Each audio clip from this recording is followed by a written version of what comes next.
السلام عليكم ورحمة الله وبركاته. الحمد لله نحمده ونعوذ بالله من ومن سيئات أعمالنا. من يهده الله فلا مضل له ومن يضلل فلا هادي له. أشهد أن لا إله إلا الله وحده لا شريك له وأشهد أن محمدا عبده ورسوله.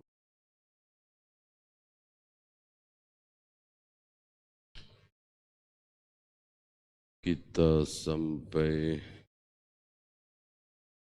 1310,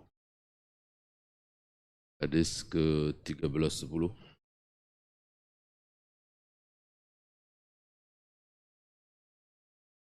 Wa 'anil Barra' ibn Azib radhiyallahu anhu qala ata an-nabiy sallallahu alaihi wasallam rajulun. Ada seorang laki-laki datang pada Nabi sallallahu alaihi wasallam muqanna'un bil hadid, dalam keadaan badannya, kepalanya tertutup oleh besi. Pakai baju besi, pakai penutup kepala besi. Berarti ini saat-saat menjelang perang, menjelang jihad fi sabilillah. Datang seorang laki-laki yang berpakaian siap perang, baju besi. Faqal, orang ini bertanya, ya Rasulullah, uqatilu au uslim, apakah aku perang dulu atau Islam dulu, masuk Islam dulu? Berarti si rajul ini masih kafir, masih non-muslim. Ada keimanan, percaya bahwa beliau betul-betul Nabi, betul-betul Rasul, tapi secara formal belum masuk Islam. Berarti belum baca syahadat. Gitu. Karena al-babul wahid, satu-satunya pintu untuk masuk Islam hanya syahadat. Tidak ada yang lain. Maka orang ingin jadi muslim, tiba-tiba langsung sholat, tiba-tiba langsung puasa, tiba-tiba langsung haji, langsung umrah, langsung zakat, tentu tidak sah. Yang harus dilakukan pertama kali oleh seorang yang akan masuk Islam adalah baca syahadat. Kecuali dia lahir dari ayah ibu muslim. Ini sudah otomatis. Ya. Karena seorang anak mengikuti agama orang tuanya. Ya Rasul, apakah aku harus berperang dulu atau masuk Islam dulu? Nabi menjawab, aslim thumma qatil. Masuk Islam dulu, baru kemudian perang. Masuk Islam dulu, berarti baca syahadat dulu. Asyhadu an la ilaha illallah, asyhadu anna Muhammadar Rasul. Baru sah sebagai seorang muslim. Oleh karena itu, Abu Thalib kalau melihat dari ucapan Abu Thalib, sikap Abu Thalib, perilaku Abu Thalib terhadap Nabi sallallahu alaihi wasallam, menunjukkan Abu Thalib itu percaya atau tidak kepada Nabi sallallahu alaihi wasallam. Percaya. Berkali-kali beliau Abu Thalib mengatakan kepada orang-orang, kalau ingin bahagia ikuti Muhammad keponakanku. Kalau ingin bahagia ikuti Muhammad keponakanku. Bertahun-tahun aku bersama dia, belum pernah aku melihat dia berbohong sekalipun. Nah, berarti termasuk ini. Dia Muhammad keponakanku mengaku sebagai nabi, sebagai rasul, diutus oleh Allah, mengajak manusia masuk Islam dan seterusnya, itu tidak bohong, itu benar kan begitu. Tapi Abu Thalib masuk surga apa neraka? Neraka apa surga? Neraka, kekal di neraka. Kenapa? Karena satu-satunya pintu ini tidak dimasuki oleh Abu Thalib. Syahadat. Walaupun secara keyakinan, secara sikap ucapan menunjukkan Abu Thalib percaya kepada Nabi sallallahu alaihi wasallam. Contoh lain siapa? Heraklius. Herakla azimur Rom, pembesar Romawi. Kalau Kisra kan menyobek-nyobek surat Nabi. Muqawqis jelas tidak mau masuk Islam. Adapun Heraklius memuliakan surat Nabi sallallahu alaihi wasallam.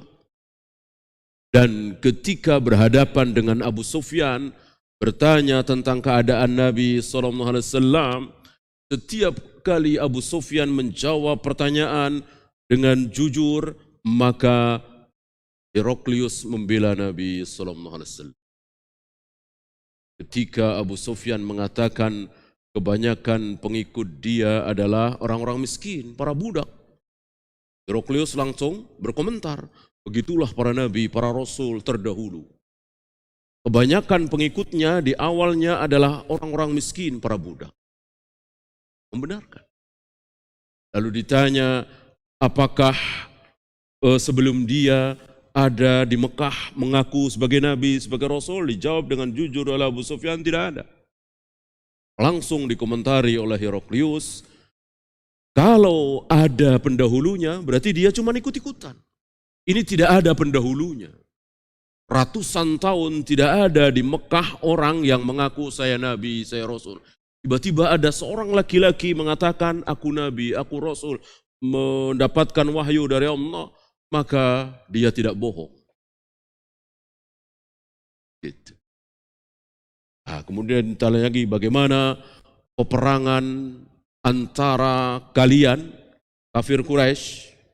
Kan Heraklius sudah mempelajari bagaimana siapa Abu Sufyan ini. Dengan dia yang mengaku sebagai nabi.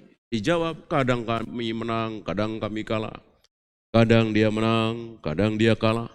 Dan begitulah sunnahnya. Apakah para nabi, para rasul setiap kali berperang pasti menang? Tidak. Wa tilkal ayyam nudawiluha bainan nas. Hari-hari peperangan itu kami pergilirkan. Kadang kebenaran menang, kadang kalah. Kadang kebenaran itu di atas menguasai, kadang dikuasai. Terserah. Terserah Allah. Terserah Allah. Masuk sekarang ini, di negeri kita ini, di zaman ini, terserah Allah. Kita tidak boleh mengatakan karena kita kurang begini, karena kita kurang begini, dengan ro'yunya tidak boleh, harus dengan dalil. Ya. Kemudian, apakah dia itu asli situ, asli Mekah, atau pendatang yang datang ke Mekah langsung mengaku sebagai nabi? Jawab oleh Abu Sufyan dengan jujur, dia asli Mekah. Dia sama dengan kami Quraisy. Langsung dikomentari oleh Heraklius, begitulah para nabi, para rasul, tidak ada yang didatangkan dari luar. Kalau ulama, kiai, boleh. Ya. Bagaimana Imam Syafi'i yang tidak lahir di Mesir, di Irak, tapi berdakwah di Irak, kemudian wafat di Mesir, tidak masalah. Adapun nabi tidak. Nabi diambil dari kaum itu. Maka untuk kaum Ad, Allah mengutus siapa? Nabi Hud. Nabi Hud bagian dari mana? Dari kaum Ad. Untuk kaum Samud, Allah mengutus siapa? Nabi Saleh, bagian dari kaum Samud. Untuk Bani Israel, Allah pilih Nabi Musa, Nabi Yahya, Nabi Zakaria, Nabi Harun, Nabi Yusuf bin Nun.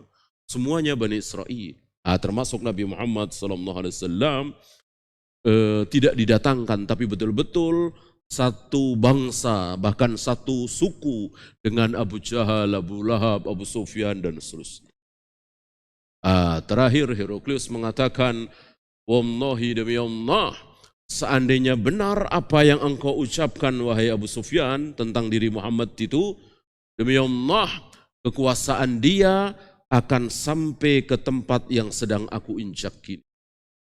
Betul kan? Betul sekali ucapan ini. Dan seandainya aku berada di hadapannya, akan aku cuci kedua kakinya. Ingin memuliakan. Ini menunjukkan bahwa Heraklius percaya kepada Nabi Muhammad SAW. Tidak ragu sedikit pun. Memang ada sedikit khilaf bainal ulama, Heraklius ini beriman atau tidak, muslim apa tidak, tapi yang kuat, pendapat yang rajih, aqrab lis-shawab, Heraklius muslim apa kafir? Kafir. Kafir. Kenapa? Karena tidak mengucapkan syahadat. Tidak mengucapkan syahadat.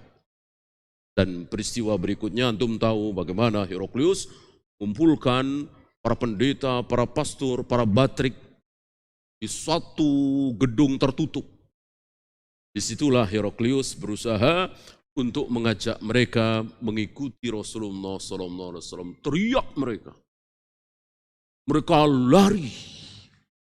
Tidak kuat mendengar junjungannya orang nomor satu di Rom, kan negeri paling berkuasa di hari itu. Perpowernya dunia hari itu. Tiba-tiba mengajak mereka untuk mengikuti orang yang belum dikenal. Maka mereka lari meninggalkan Heraklius menuju pintu. Tapi Heraklius cerdas, pintu-pintu sudah dikunci. Ya, dan Heraklius berputus asa, maka dia membohongi dirinya, aku cuma menguji kesetiaan kalian. Berarti Heraklius lebih memilih pangkat jabatannya daripada keimanan, maka pendapat yang rajih para ulama mengatakan Heraklius kafir. Tidak dengan Raja Najasyi, jelas Islamnya, jelas Muslimnya, tentu baca syahadat, walaupun tidak di hadapan Nabi SAW. Buktinya ketika Najasyi mati disolati oleh Nabi SAW. Di aslama di sini, masuk Islam di sini adalah baca syahadat. Ya. Jadi lebih tepatnya, ya Rasul, apakah aku harus langsung ikut perang, apa baca syahadat dulu? Itu kira-kira. Nabi menjawab, baca syahadat dulu, baru kemudian perang. Fa aslama, si rajul ini akhirnya masuk Islam, baca syahadat, tsumma qatala, kemudian berperang. Fakutila, lalu dia terbunuh. Faqala Rasulullah sallallahu alaihi wasallam, lalu Rasulullah sallallahu alaihi wasallam bersabda, amila qalilan, orang ini beramal sedikit. Sedikit. Cuman baca syahadat, habis itu perang, mati. Belum pernah sholat, dohirnya kan? Belum pernah puasa, belum pernah zakat, belum pernah haji, belum pernah melakukan ibadah-ibadah selain syahadat, kemudian mati. Terbunuh dalam jihad. Amilan qalilan, orang ini mengucapkan, melakukan amalan yang sedikit, wa ujiro katsiran, tapi diberi pahala besar. Diberi pahala yang banyak. Taulah kita dari sini dan juga dari hadis-hadis lain, besar kecilnya pahala tidak tergantung dengan akal kita, tidak minta izin dengan akal kita, tidak minta izin dengan nurani kita. Besar kecilnya pahala. Sama-sama melakukan perbuatan karena Allah, ingin mencari ridha Allah. Yang satu 2 jam, dia melakukan ibadah itu 2 jam. Berkeringat, lelah, capek, berlumuran tanah, dia lakukan karena Allah. Yang satu cuman mungkin sekitar 6 menit, 7 menit. tanpa mengeluarkan keringat. Apa? Takbir 4 kali. Bukan mengangkat tangan 4 kali ya. Takbir 4 kali. Takbir pertama baca Al-Fatihah, takbir kedua habis itu baca salawat, takbir ketiga baca doa, takbir keempat baca doa, kemudian salam. Yang 2 jam tadi menggali kuburan, seorang diri atau berdua. Tentu capek, keringetan, lelah. Antum tahu mana lebih besar pahalanya? Dua-duanya karena Allah ya, dua-duanya karena Allah. Kalau menggali kuburannya karena upah, ya bukan itu yang kita bahas. Dia menggali kuburan tidak berharap upah, berharap ganjaran dari Allah. Kedua-duanya dapat pahala. Berapa pahala penggali kuburan? Wallahu a'lam. Kita tidak tahu. Sedangkan pahala bagi orang yang takbir 4 kali tadi berapa? Satu kirot. 1 gunung Uhud. Ini semakin menunjukkan bahwa besar kecilnya pahala itu tidak berdasarkan akal ro'yu kita, nurani kita, tapi dalil.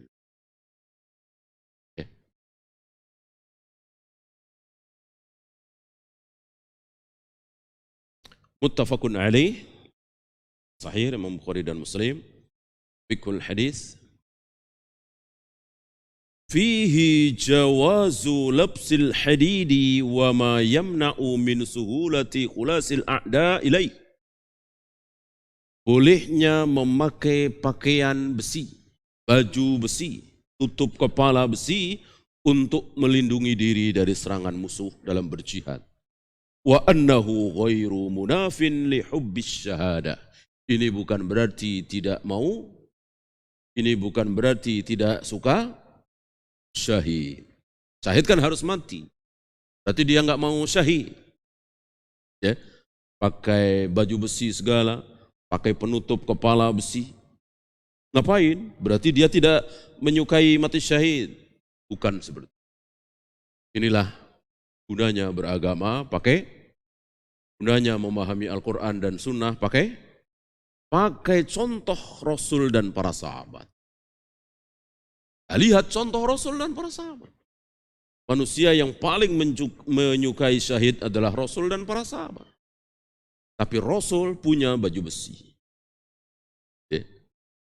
Ada riwayat bagaimana ketika awalnya Nabi dan beberapa sahabat-sahabat yang tua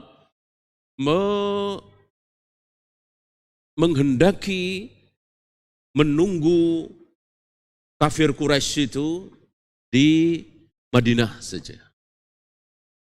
Bagian anak-anak muda menghendaki keluar saja. Kita sambut mereka dalam perang Uhud. Akhirnya setelah musyawarah, beliau adalah manusia yang paling suka bermusyawarah. Lalu beliau memutuskan keluar dari Madinah, menyambut kafir Quraisy ke Uhud. Tiba-tiba ada yang mengusulkan, ya Rasul, setelah kami pertimbangkan begini. Waktu itu Nabi sudah memakai pakaian perang. Setelah dipertimbangkan begini, sepertinya lebih baik kita tunggu saja mereka di Madinah sampai mereka masuk Madinah. Apa kata Nabi? Tidak halal bagi seorang Nabi untuk melepas kembali baju besinya, pakaian perangnya ketika sudah dipakai. Kalau belum masih bisa, ini sudah dipakai. Jadi menunjukkan bahwa Nabi pun memakai baju perang. Dari riwayat ketika beliau wafat tergade di tangan seorang Yahudi kan. Maka tidak boleh kita katakan orang yang seperti ini berarti dia tidak menyukai syahadah.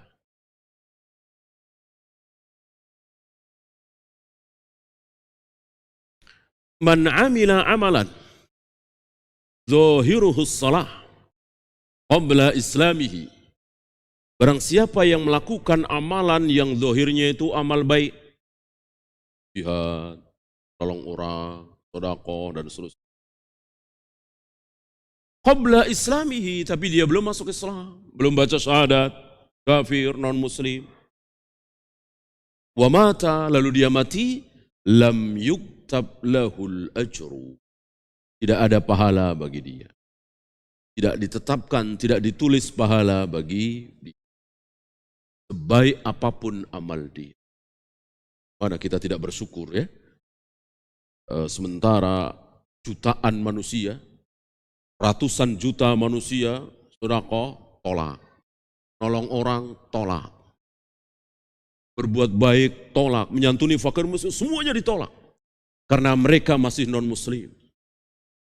Sementara kita kaum muslimin, jangankan sholat, puasa, sedekah, menyantuni fakir miskin, menyingkirkan duri dari tengah jalan.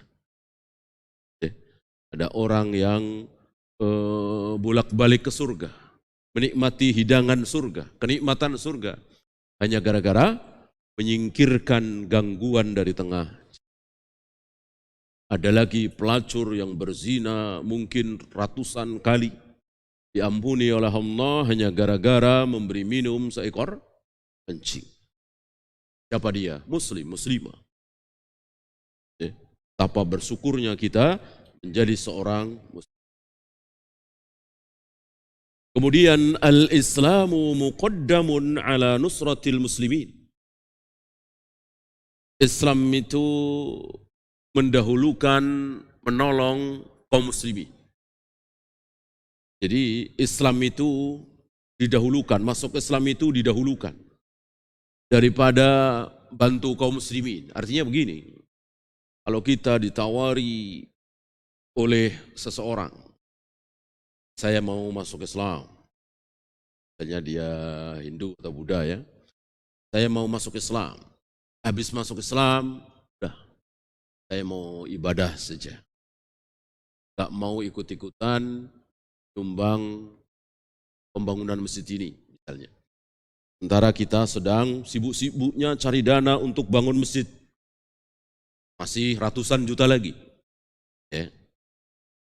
Nah, kata si fulan ini, yang Hindu ini, saya mau masuk Islam. Kalau saya sudah masuk Islam, saya nggak mau ikut-ikutan nyumbang masjid ini. Kalau saya ikut nyumbang masjid ini, saya nggak mau masuk Islam. Ya, kita ditawarin begitu misalnya. Ya. Kalau lagi butuh-butuhnya dana, kita pilih yang mana? Yang pertama, yang kedua? Tentu yang pertama. Tentu yang pertama, kita kasihan sama dia kan. Ya, bantu ratusan juta bahkan miliaran nggak akan diterima. Kalau masih Buddha, masih Hindu, masih Nasoro. Walaupun dia nggak bantu, ya nggak apa-apa, kan nggak wajib. Yang penting dia masuk Islam. Ya, jangan berpikiran apa istilahnya matre. Ya, udahlah masuk Islam nggak apa, yang penting nyumbang dah, biar masjidnya cepat selesai.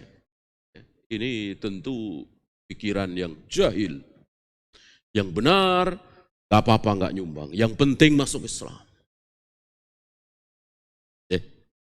Gak apa-apa, nggak ikut ormas kami, yang penting Anda sholat subuh berjamaah di masjid. Gak apa-apa Anda nggak ikut nyoblos partai kami, yang penting Anda tidak mencukur jenggot, pakai jilbab, sholat berjamaah di masjid. Ada partai yang kampanyenya begitu? Ya tentu tidak ada. Yang ada sebaliknya.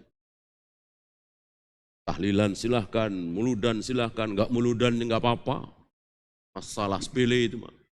Yang penting nyoblos partai kami. Kan begitu kampanye. Mana kampanye seperti itu?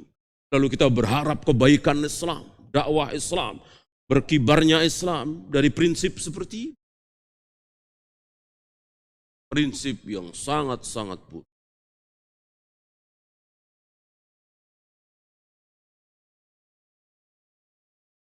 Adamu jawazil isti'anati bil musyrikin fil qital. Tidak boleh minta bantuan orang-orang musyrik. tidak boleh minta pertolongan non-muslim dalam qital jihad fi sabilillah. Ya, dalam jihad yang dicontohkan oleh Rasul, sahabat, tabi'in, atba'ut tabi'in, maka jangan pernah bekerjasama dengan non-muslim. Buat apa? Ya. Kecuali peperangan yang bukan merupakan jihad. Bukan perang ya, ya keamanan saja. Rumah kita mau rusak oleh preman-preman itu. Dan mayoritas preman-preman itu muslim. Ya kan banyak preman yang muslim. Kadang sholat, kadang tidak. Lalu kita minta bantuan sama satpam atau polisi atau tentara. Kebetulan agamanya Nasoro misalnya, Muslim misalnya. Boleh apa tidak? Boleh. Boleh. Ya. Ini sekedar diganggu.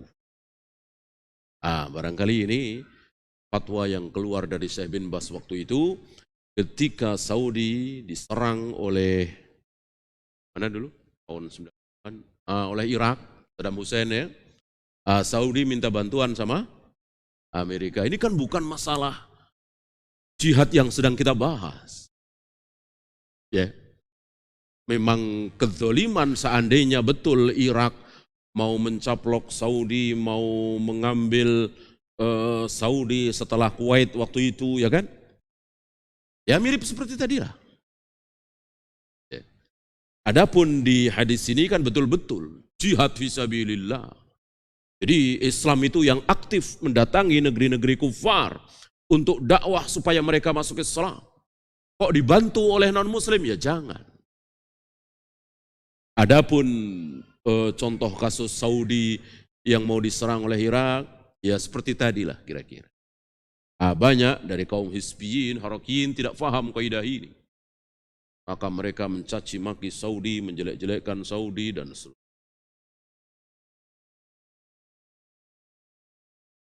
Kemudian Allah Subhanahu yanduru ila qulubi ibadih wa sidqihim ma'ahu la ila suwarihi.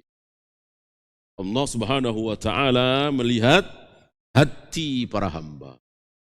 Kejujuran hati mereka, tidak melihat rupa. Kalau kita yang melihat, tentu kita tidak bisa. Orang jelas-jelas kafir, jelas-jelas musyrik, jelas-jelas Nasoro, jelas-jelas Hindu. Tapi Allah tahu. Si Hindu ini, si Nasoro ini 2 bulan lagi akan masuk Islam. Lalu berbuat baik di dalam Islam, ketika sholat, ketika sujud, mati. Allah tahu. Dari mana Allah mengetahui ini? Dari hatinya. Allah melihat hati. Cukup dengan melihat hati. Allah Maha tahu. Kita tentu tidak bisa. Yang bisa melihat hati hanya Allah, bukan kita. Perbuatan Allah yang tidak boleh kita tiru. Kita tidak boleh terkena subhat seperti orang-orang tarekat sufi ya, melihat hati, sok tahu melihat hati manusia. Ya memang dia berbuat maksiat, jahat, tapi kita nggak tahu niat dia apa. Ya. Memang dia nggak sholat, nggak puasa, tapi kita nggak tahu dalam hatinya apa. Kalau Allah iya. Jangankan tidak sholat, ini kafir. Ya, bahkan mengejar-ngejar Nabi, mau membunuh, tapi Allah sudah tahu. Kalau Amr bin As ini, Abu Sufyan ini, Khalid bin Walid ini, akhirnya akan masuk Islam. Allah sudah tahu, kita tidak tahu. Maka kita harus melihat dohirnya saja. Dohirnya muslim, muslim. Dohirnya kafir, kafir. Dohirnya muslim, mati, kita solati. Dohirnya kafir, mati, jangan disolati. Sekali lagi, yang bisa melihat hati hanya Allah. Yang terakhir, al-amalul qalilu qad yugni an amalin katsirin. Amal yang sedikit itu kadang-kadang mencukupi, mewakili, bahkan mengalahkan amal yang banyak. Seperti tadi, 2 jam berkeringat, lelah, capek, kalah oleh 6 menit, 7 menit, tanpa mengeluarkan keringat. Apa? Dalil. Dalil itu datang dari zat yang maha tahu, kita diberitahu oleh zat yang maha tahu. Sementara akal kita, logika kita, nurani kita sering salah. Nabi mengajarkan dalam beberapa hal, jangan pakai nurani, jangan pakai perasaan. Dalam beberapa hal, bukan setiap hal. Ya. Barangkali masih ingat bagaimana Nabi membolehkan para sahabat menjima wanita, istri orang, suaminya ada di situ. Setelah menang perang. Setelah menang perang, ketika kalah, orang-orang kafir kan jadi budak. Jadi budak ya semuanya, yang laki perempuan. Budak perempuan tentu halal dijim. Kalau pakai nurani perasaan, barangkali kita tolak. Nabi SAW, manusia paling mulia, paling benar di muka bumi ini, membolehkan. Bagian sahabat malu-malu, ya, tapi ini dibolehkan oleh Nabi SAW. Itu cara kita beragama ini. Apa yang sudah dihalalkan oleh Allah dan Rasulnya halal. Apa yang sudah diharamkan oleh Allah dan Rasulnya haram. Walaupun yang haram ini terlihat baik, beradab.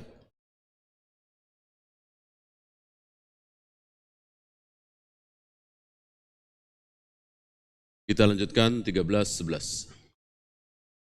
Wa an Anasin radhiyallahu anhu anna an-nabiyya sallallahu alaihi wasallam qala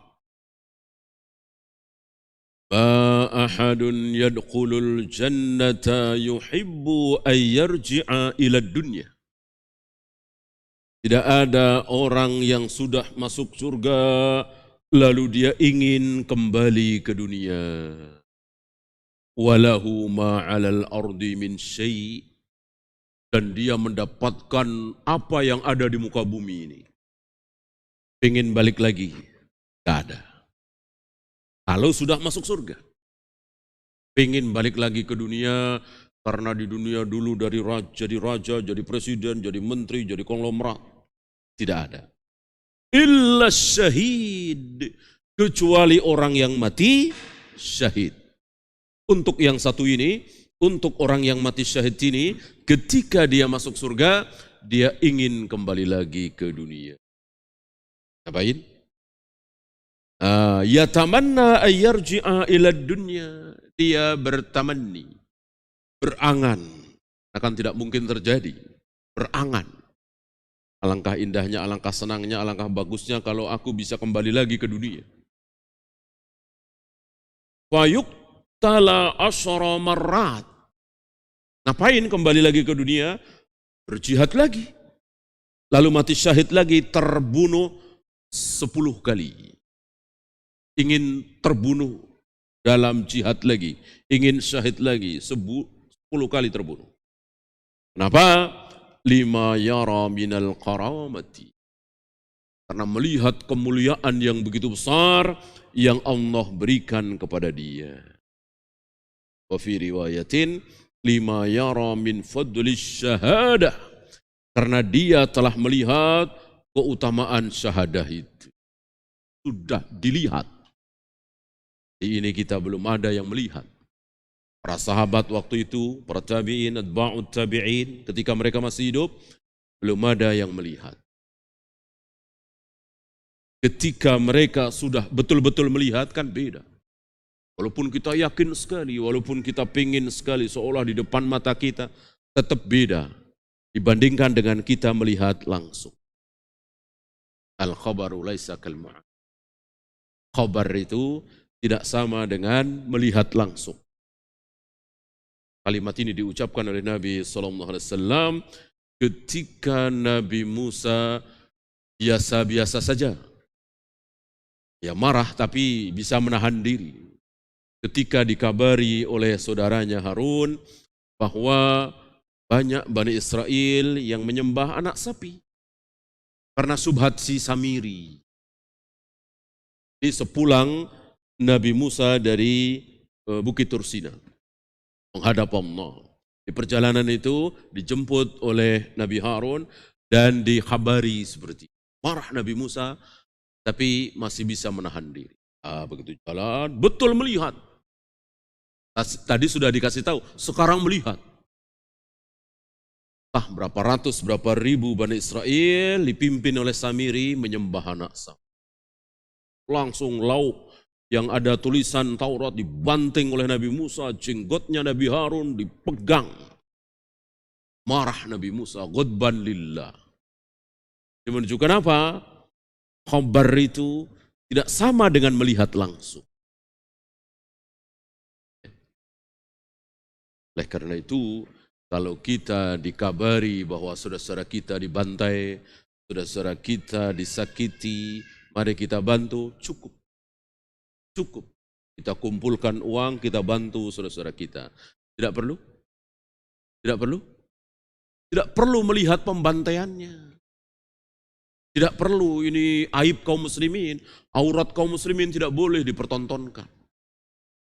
Bagian anak-anak muda dari kalangan Hizbiyin Harakiyin dulu, waktu terjadi pembantaian kaum muslimin di Bosnia, di Myanmar, di Poso, di tempat-tempat di mana mereka dibantai oleh orang-orang kufar, divideokan, difilmkan, ditonton di masjid. Ini jahil, ini tidak boleh.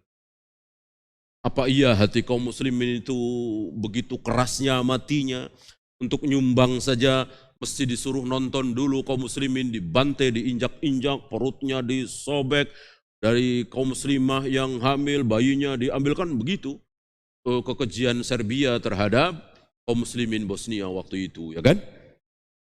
Apa iya untuk menyumbang saja harus nonton sesuatu yang memilukan itu, aurat itu?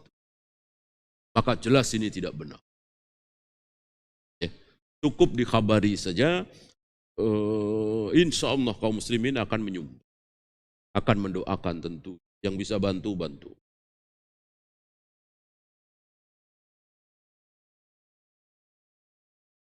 Ini berbeda dengan orang-orang kafir yang menyesal. Orang-orang kafir yang menyesal, yang mereka masuk neraka Jahannam, menyesal, mereka memohon kepada Allah, lau anna lana karratan, seandainya kami diberi kesempatan sekali lagi ya Allah, kami akan beriman, kami akan menyembah Engkau, kami tidak akan menyekutukan Engkau, dan seterusnya dan seterusnya. Seandainya ya. Seandainya Allah kembalikan mereka ke dunia, apa yang terjadi? Mereka akan menyembah Allah, apa kembali kafir? Kembali kafir. Lau ruddu la'adu liman nuhu anhu.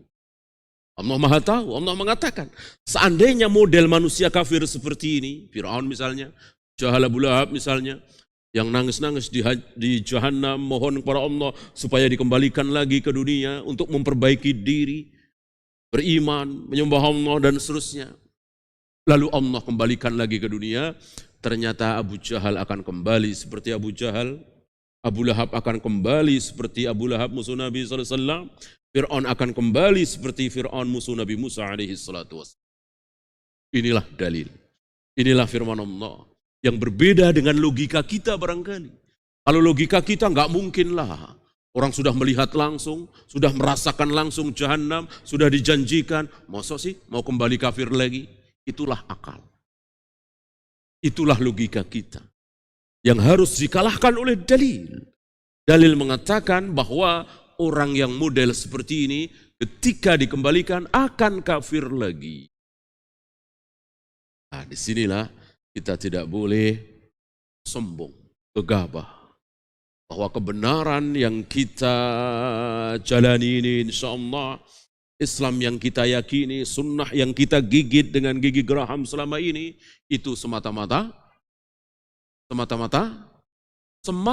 pemberian dari Allah, hadiah dari Allah, bukan usaha kita. Bukan karena kepiawaian kita, kerajinan kita, kecerdasan kita, lalu kita meraih kebenaran sunnah. Yang lain karena kurang jenius, IQ-nya rendah, maka tak mampu menerima hidayah sunnah. Kalau kami kan cerdas, IQ-nya tinggi, ya wajarlah kami dapat hidayah sunnah. Ini sombong. Sombong sesombong. Tidak ada hubungannya dengan IQ. Tidak ada hubungannya dengan kecerdasan. Antum kira seluruh para sahabat IQ-nya tinggi-tinggi semua? Hafalannya cepat semua? Tidak. Tidak. Antum kira Abu Jahal, Abu Lahab, Fir'aun, orang-orang yang idiot? Ya, tidak. Mereka cerdas. Sekarang banyak profesor, doktor, tapi tidak paham sunnah. Menghafal, bisa hafal. Dulu ya, tahun 90-an, tahun 80-an, hebat. Ada si Fulan itu, tokoh liberal itu, katanya hafal ratusan nomor telepon. Ya. Berarti kan cerdas. Tapi Allah tidak kasih hidayah sedikit. Mereka terombang-ambing dalam kesesatan. Allah biarkan mereka dalam keadaan sesat. Nah, di sini kita tidak boleh berhenti memohon, Rabbana la tuzigh qulubana ba'da idh hadaitana. Jangan engkau cabut hidayah yang telah engkau berikan kepada kami, ya Allah. Karena untuk mencabutnya mudah sekali bagi Allah. Sangat mudah. Hidayah sunnah, bahkan hidayah tauhid. Yang selama ini kita yakin seyakin-yakinnya tentang tauhid, rububiyah, uluhiyah, asma wa sifat, Allah cabut kecil sekali. Barangkali antum pernah dengar kisah anak muda yang menyombongkan dirinya, menikahi wanita Khawarij. Ya, besarkan dirinya, akan aku rubah dia, akan aku dakwai dia. Belum tahu akhirnya? Ada beberapa riwayat memang.